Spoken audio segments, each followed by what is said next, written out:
Hi guys, welcome back to Refreshing Motherhood. My name is Taylor. If you are new here, I wanted to share with you my 5 tips for surviving the holidays on a specialized diet, specifically holiday gatherings with your families.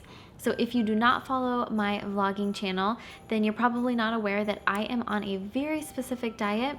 Just recently, with my daughter, we are dealing with some tummy issues with her, so we have cut out dairy, gluten, eggs, peanuts and beans out of our diet completely, and we are cleansing our systems for the next month. And of course, this had to happen right before the holidays, so I was a little bit stressed out, but I gave myself a game plan and I said, I'm gonna follow these 5 things to making sure that I don't become sad and upset and pouty during these holiday family functions because I can't eat what everybody else can. If you're on a diet, if you have a food allergy, if you're trying to be healthy, then I want you to join me in doing these 5 things and make sure you stick to what you have set for yourself, the goals that you have made, and survive the holiday season. So my tip number 1 for you is to eat before you go. This is actually a tip that I heard from a personal trainer, and it is to eat a small meal of something that you can have that's healthy at home before you go to these family functions, so you do not arrive starving and want to just snack on all of the appetizers and things that they have there. Eat a meal, make sure that you're held over, that your belly is full before you even arrive, and you will set yourself up for success. My next tip for you is to offer to bring a side or a dish or some type of food item to the family gathering that you can have. So let's say you are on a diet like I am, where I listed all these things I can't have. Well, be creative and find a recipe that you can eat and offer to bring it to the family function for everybody, and make sure you talk it up because it's super yummy. Healthy food can be really tasty, even though it might be a little bit more challenging to find ingredients and pair them effectively, but you can do it and it can taste super good. So if you say, hey, I'll bring a side, then you know for a fact there's at least one thing there that you can have without a question. The third tip for you today is to fill your plate up with all of the yummy food that you can have. Don't small portion yourself to death by only putting a little bit of salad or a little bit of this on your plate and having your plate look so empty compared to everybody else at the table.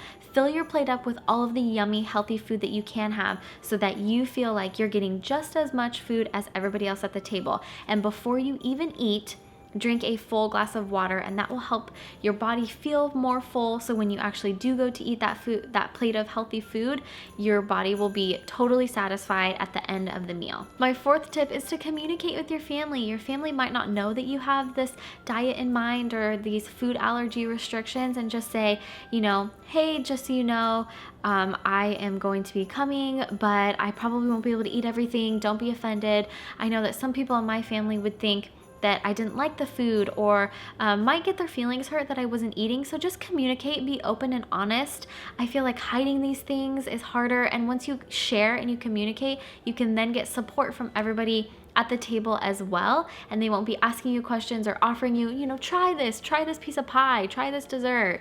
You can just say, you know what, you guys know I can't have that, and then they won't even ask you later. And my last tip for you today is to remember why you are doing this. Focus on that and tell yourself that as you're driving to the party, as you're looking at all the food, keep telling yourself, I'm doing this to be healthy. I'm doing this so that I feel good. I'm doing this for my daughter. I'm doing this for my son. I'm doing this for my baby, or I'm doing this for me. Remember why you're doing it and really focus on that, and don't cheat yourself. Think about the future and don't let the in the moment completely ruin everything that you have worked so hard for. So I hope that you enjoyed those tips, and I hope that you can use those to really stick to your diets and just your healthy eating habits this holiday season. We have 6 different functions that we are going to. So I will be practicing this a lot, and I'll hopefully be a pro at the end of this holiday season.